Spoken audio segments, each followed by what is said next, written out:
Hello, everyone. Welcome back to the Sports Vault. Jersey Joe Archino back here.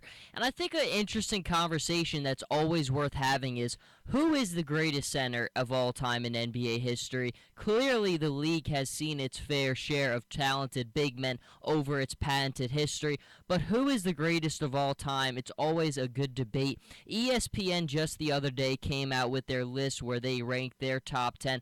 In their order, I will give them to you now. Kareem Abdul-Jabbar made it to them as number 1 of all time. Wilt Chamberlain, number 2. Bill Russell, number 3. Shaquille O'Neal, number 4. Hakeem Olajuwon, number 5. Moses Malone, number 6. David Robinson, the Admiral, at number 7. Patrick Ewing at 8. George Mikan at 9. And finishing off the list at 10 was Bill Walton. And I don't think there's any denying that we all have the top 3 somehow, some way ranked.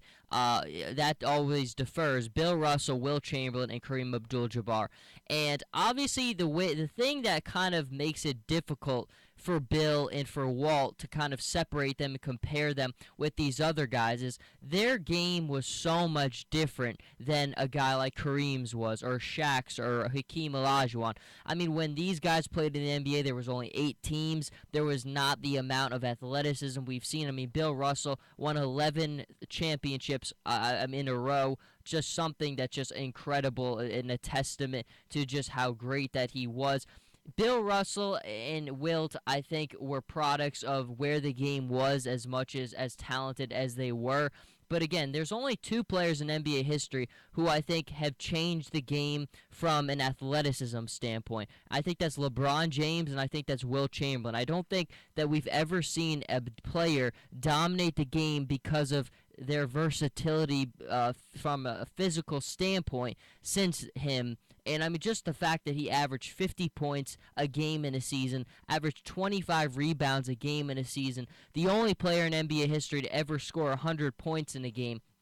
I think it's a product of the NBA, the era that he played in, but I think it's also he had athleticism and a skill set that was just undeniable, one of the greatest we will ever see. Now, I generally, in my personal rankings, put Wilt number 1. I just think, again, you look at the numbers that he put up, regardless of how the NBA was structured and what the game was like when he played, the fact that he scored 100 points, averaged 50 points a game in a season, he was as athletic as we'll ever see. I think all those things, to me, even though he didn't win as many titles as Bill, I think Bill always had the better team.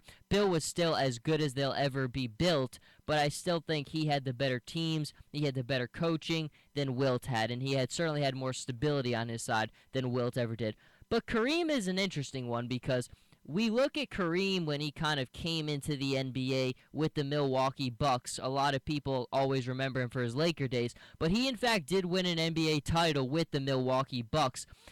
I think the fact that he was able to win that title there with Oscar Robertson, even though Oscar Robertson was way, way past his prime towards the end of his career, I think that says it all about a guy like Kareem Abdul-Jabbar. The fact that he's able to win that title with the Milwaukee Bucks, kind of solidifying that was a new franchise. They really had not done anything to that point, and he kind of put them at the pinnacle of success, winning an NBA title, giving Oscar Robertson something he always deserved. When he came into the league, the battles that he had with Wilt Chamberlain, even though Wilt Chamberlain was creeping up there in age on the Lakers, he wasn't his dominant Wilt self, but he was still one of the best in the game. The battles that the two of them had were quite tremendous, and Wilt still gave Kareem a lot of trouble, but that skyhook time and time again, I mean, everything that he did in this league is just outstanding. I think he's one of the best that we will ever see. Clearly, a lot of people have him ranked in their top 3. For me, I probably go Wilt, Kareem, then Bill. But even then, it's hard, and a lot of people will disagree. It's hard to really set Bill back because of the amount of winning that he did. Now, I mean, winning is winning no matter what. It doesn't matter if there's 8 teams in the NBA. The fact that he had such a dominant grip over the NBA title during those times shows and is a testament to how special of a player he was.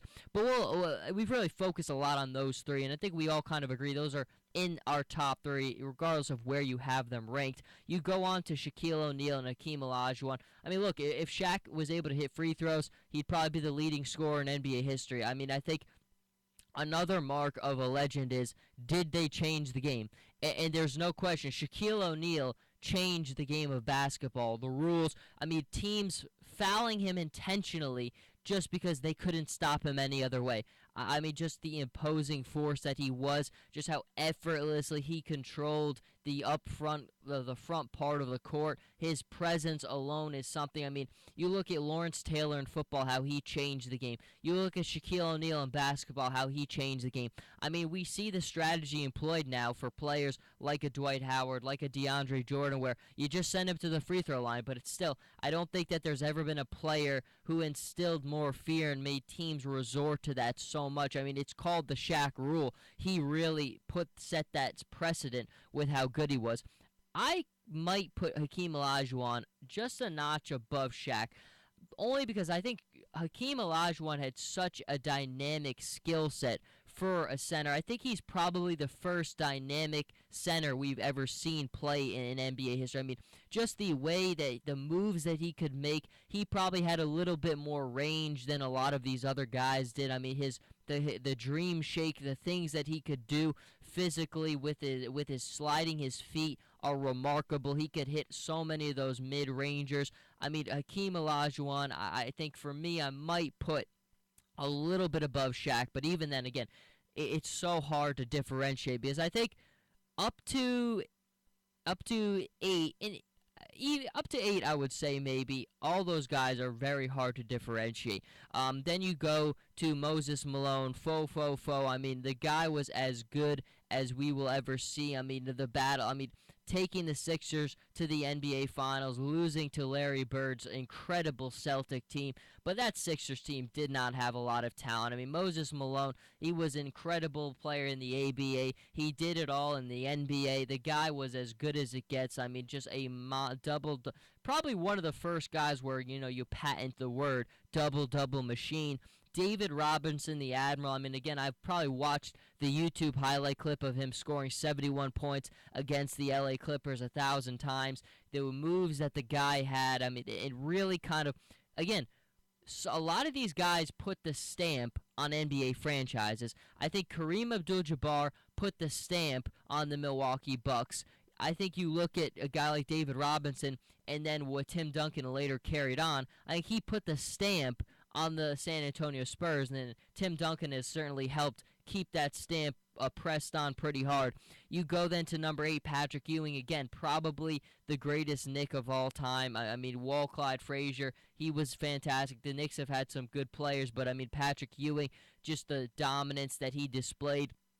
In the years Michael Jordan retired, that was the time for every team in the NBA to kind of wake up and realize, we got to win now, because if Michael does come back, which he probably will, we're not winning again. So the Houston Rockets gave the Knicks a battle, went to Game 7. Patrick Ewing couldn't take home an NBA title, but I still don't think that diminishes what he did. George Mikan is one of the guys where it really not as much is known about him because he played way past so many other people. Before the LA Lakers were the Lakers, the Minneapolis Lakers winning 4 titles with them. Again, Bill Russell is obviously as respected a player and a person around the league as there ever will be. And he says, I mean, that was my idol, George Mikan. I mean, George Mikan, again, it's harder to watch tape, get film and highlights of a guy like that. But from everything that you read, and especially I think Bill Russell's endorsement is as telling as it is, he was a special basketball player.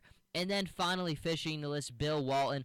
It was an interesting look. Bill Walton was outstanding. I think probably better known for what he did in college with UCLA than what he did in the NBA. More of his NBA, I mean, he could have been as good as any of these guys, and he still was great. Winning an NBA title with the Portland Trail Blazers says a ton about him.